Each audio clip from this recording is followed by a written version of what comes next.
ಮಹಾರಾಷ್ಟ್ರದಲ್ಲಿ ಸುರಿತಾ ಇರುವ ಧಾರಾಕಾರ ಮಳೆಯಿಂದಾಗಿ ಮುಂಬೈ ಮತ್ತು ಪುಣೆ ನಡುವಿನ ಇಡೀ ಸಾರಿಗೆ ಸಂಪರ್ಕ ವ್ಯವಸ್ಥೆಯನ್ನೇ ಸಂಪೂರ್ಣವಾಗಿ ಅಸ್ತವ್ಯಸ್ತಗೊಳಿಸಿದೆ.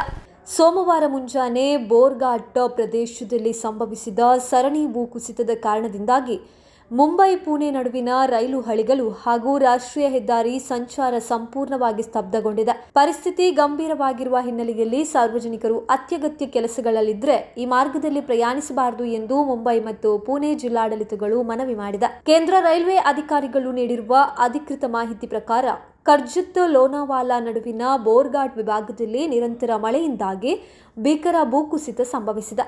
ಸೋಮವಾರ ಮುಂಜಾನೆ ಸುಮಾರು 3:05 ವೇಳೆಗೆ ಟಾಕುವಾಡಿ, ಮಂಕಿ ಹಿಲ್ ಮತ್ತು ಕಾಂಡಾಲ ವ್ಯಾಪ್ತಿಯಲ್ಲಿ ಬೃಹತ್ ಬಂಡೆಗಳು, ಮಣ್ಣು ಮತ್ತು ಮರಗಳು ರೈಲು ಹಳಿಗಳ ಮೇಲೆ ಉರುಳಿ ಬಿದ್ದಿದೆ. ಇದರ ಪರಿಣಾಮವಾಗಿ ಮುಂಬೈ ವಿಭಾಗದ ಅಪ್ ಲೈನ್, ಪುಣೆ ವಿಭಾಗದ ಡೌನ್ ಲೈನ್ ಮತ್ತು ಮಧ್ಯದ ಲೈನ್ ಸೇರಿದಂತೆ 3 ಹಳಿಗಳ ಮೇಲಿನ ರೈಲು ಸಂಚಾರವನ್ನು ತಕ್ಷಣದಿಂದಲೇ ಸ್ಥಗಿತಗೊಳಿಸಲಾಗಿದೆ. ರೈಲು ಮಾರ್ಗ ಬಂದ್ ಆಗಿರುವ ಹಿನ್ನೆಲೆಯಲ್ಲಿ ಮುಂಬೈ ಪುಣೆ ನಡುವೆ ಸಂಚರಿಸುವ ಅತ್ಯಂತ ಜನಪ್ರಿಯ ರೈಲುಗಳಾದ CSMT, Pune Indrayani Express, Deccan Queen, Deccan Express, Intercity Express, Pragati Express, Dhule Express ಹಾಗೂ ಸಿಂಹಗಡ ಎಕ್ಸ್ಪ್ರೆಸ್ ರೈಲುಗಳ ಸೇವೆಯನ್ನು ಸಂಪೂರ್ಣವಾಗಿ ರದ್ದುಗೊಳಿಸಲಾಗಿದೆ.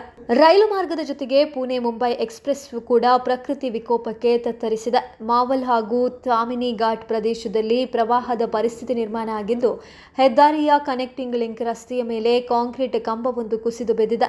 ಕೇವಲ 2 ತಿಂಗಳ ಹಿಂದಷ್ಟೇ ಉದ್ಘಾಟನೆಯಾಗಿದ್ದ 13 ಕಿಲೋಮೀಟರ್ ಉದ್ದದ ಪ್ರತಿಷ್ಠಿತ Mumbai Pune missing link bypass ಸುರಂಗ ಮಾರ್ಗವನ್ನು ಕೂಡ ಸುರಕ್ಷತೆಯ ದೃಷ್ಟಿಯಿಂದ ಸಂಪೂರ್ಣವಾಗಿ ಬಂದ್ ಮಾಡಲಾಗಿದೆ. ಮಹಾರಾಷ್ಟ್ರ ರಾಜ್ಯ ರಸ್ತೆ ಅಭಿವೃದ್ಧಿ ನಿಗಮ ಮತ್ತು ಹೆದ್ದಾರಿ ಪೊಲೀಸರು ಮುಂಜಾನೆ 4 ಗಂಟೆಯಿಂದಲೇ ಸಂಚಾರ ಮಾರ್ಗ ಬದಲಾವಣೆ ಜಾರಿಗೆ ತಂದಿದ್ದಾರೆ. ಲೋನಾವಾಲಾ ಘಾಟ್ ಭಾಗದಲ್ಲಿ ವಾಹನಗಳು 4-5 ಗಂಟೆಗಳಿಗೂ ಹೆಚ್ಚು ಕಾಲ ಟ್ರಾಫಿಕ್ ಜಾಮ್ನಲ್ಲಿ ಸಿಲುಕಿಕೊಂಡಿದ್ದು, ಪುಣೆ ಜಿಲ್ಲೆಯ ಎಲ್ಲ ಸರ್ಕಾರಿ ಹಾಗೂ ಖಾಸಗಿ ಶಾಲೆಗಳಿಗೆ ತುರ್ತು ರಜೆಯನ್ನ ಘೋಷಿಸಲಾಗಿದೆ. ಮುಂದಿನ ಕೆಲವು ದಿನಗಳ ಕಾಲ ಭಾರೀ ಮಳೆ ಮುಂದುವರಿಯಲಿದೆ ಎಂದು ಭಾರತೀಯ ಹವಾಮಾನ ಇಲಾಖೆ ಮುನ್ಸೂಚನೆಯನ್ನ ನೀಡಿದೆ.